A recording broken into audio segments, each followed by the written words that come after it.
Daniel chapter 10, here we're told that Daniel was praying for 3 weeks. That's 21 days. He was praying for 21 days. And he was praying for God to, as it were, hurry up and revive his people. And an angel comes to him at the end of the 3 weeks, and he says, "From the first day that you started praying, I heard your prayer, but the Prince of Persia resisted me for 21 days. So Daniel would have prayed the first day, no answer. Next day, no answer. Went on for 21 days. Apparently, God not listening.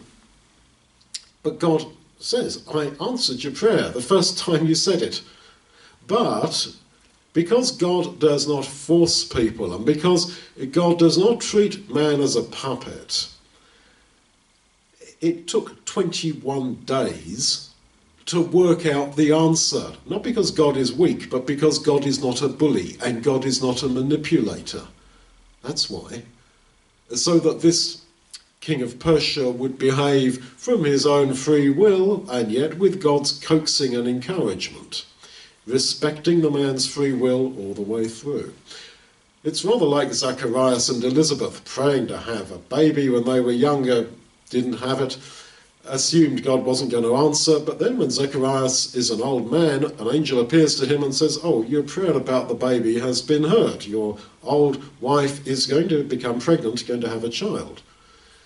So don't be discouraged by the apparent silence of God.